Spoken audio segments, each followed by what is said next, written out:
I'm Leo Kilstoff, And I'm Stephanie Adams. and welcome to Mad Minutes.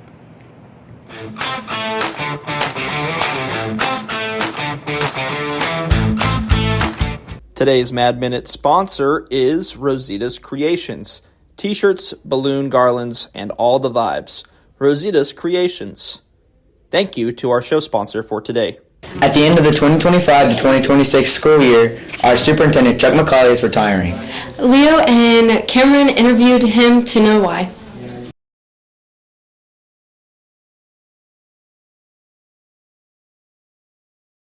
Yeah, it's a good time. I've been in education for 34 years, and so that's been quite a stretch. And I've spent 25 of those years in Bartlesville. So I started here as an assistant principal and a high school principal and kind of worked my way up. But I've been doing this role as superintendent for 10 years, and I feel like the district is in a really good. So 10 years in this role is probably, I think, plenty.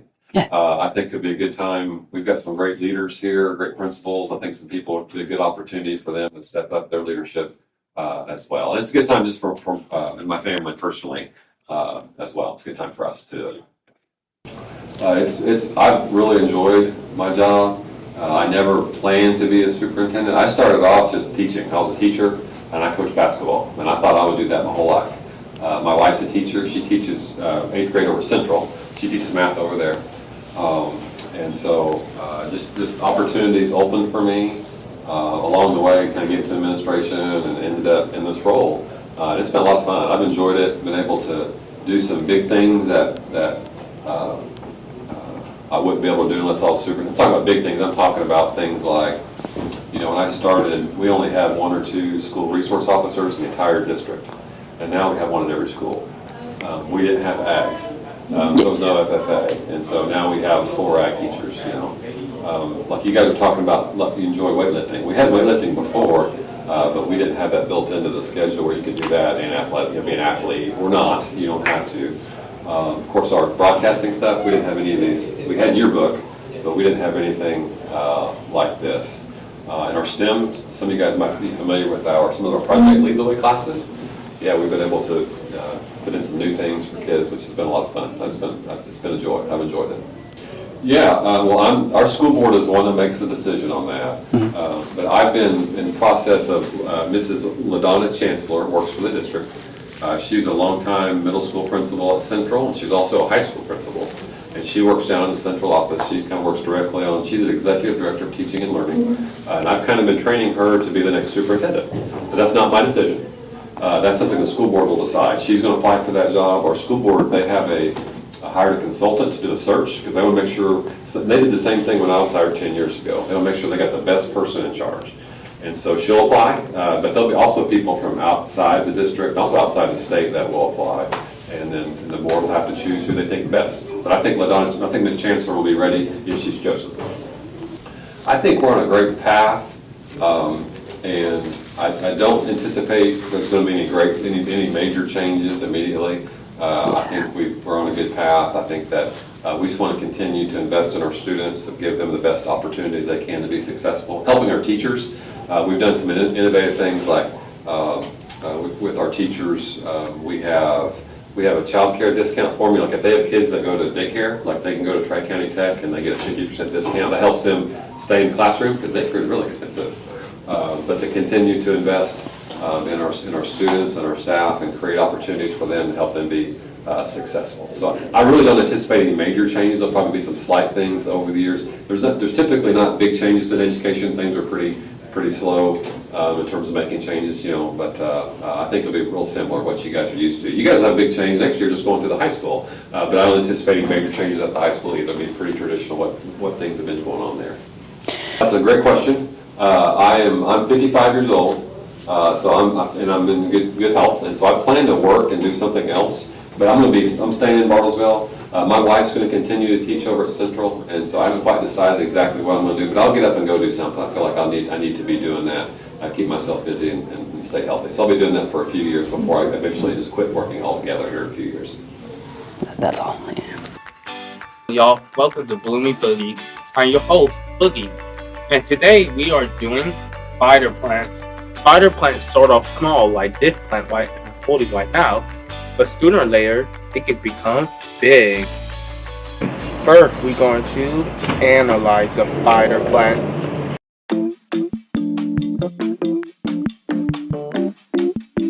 Facts on spider plants. Good for air purification and removing toxins in the air. They are known for being easy to grow, requiring minimal attention. It's easy to create new plants from existing ones. Helps make humidity in the air. Spider plants have certain color palettes. Some have white stripes, or some got a white line going on it. Spider plants are plants with long leaves and sometimes grow widely. That's it all for Blooming Boogie. Have a good day. I'm Cameron Dean, and welcome to your City Beat. Recently, Oklahoma has passed a law effectively removing virtual days from schools.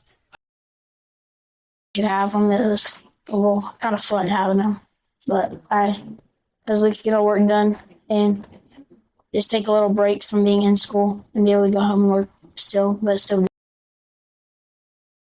We actually kind of miss them because it'd give us a free day off of school, and I mean, I'd also pretty much never do my work, so I just kind of miss them.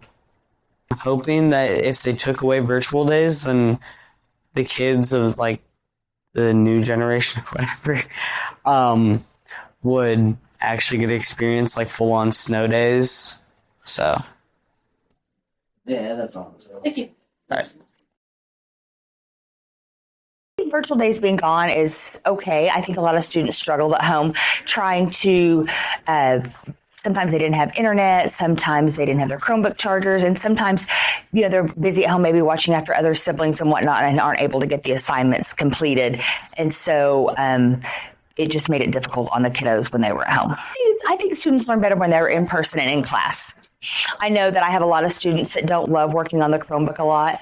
And so I think if they can be in a structured environment, be with their teachers, be with their peers, and do work in class that's not on a Chromebook, they benefit from that more than being at home on a Chromebook.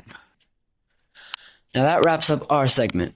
I'm Cameron Dean, and have a Paula-tastic day. Homecoming festivities took place last week, which included the parade downtown. Rio Radiance was the theme for homecoming this year. The streets were cluttered with blue and blue as the parade marched on.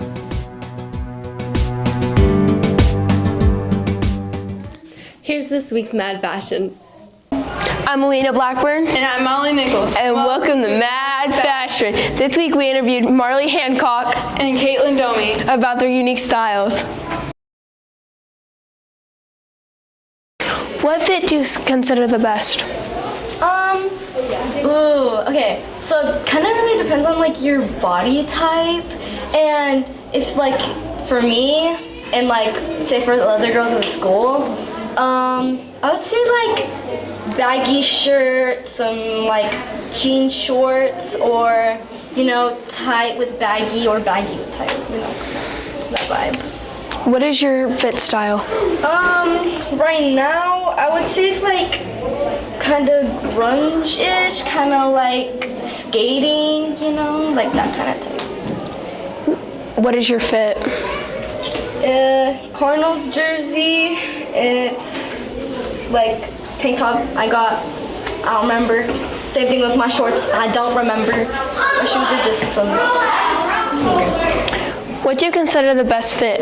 Anything baggy. What style of fit are you wearing? Nonchalant. What is your fit? So we got Cincinnati Bengals shirt. We got some jean shorts, Adidas shoes, and jewelry. Last week, Gracie, Elena, and Nicole covered a piece on opioid usage.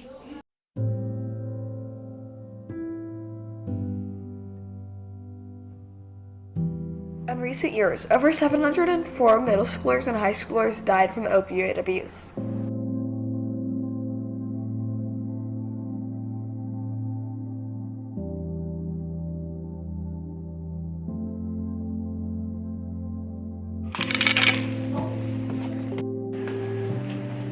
Opioids can make your skin paler and clammier and can overall affect your appearance.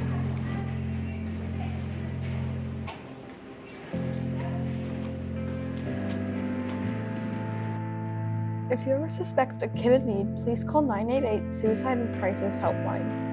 And remember, nugs, not drugs. And here's the sports.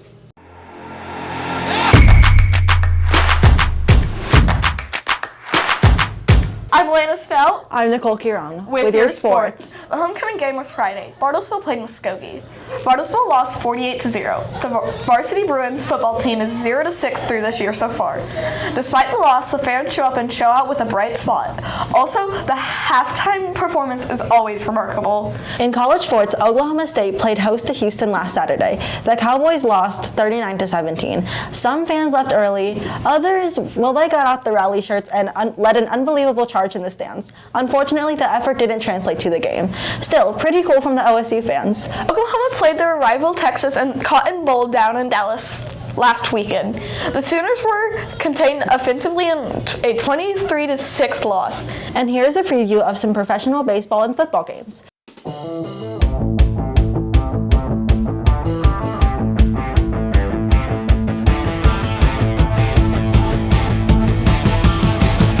That's all for your sports.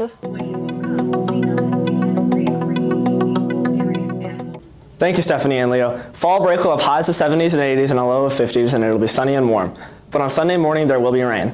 All throughout next week, it'll be sunny, except for Wednesday, which will be rainy and cloudy. That's all for your weather. And remember, if you can feel it, chase it.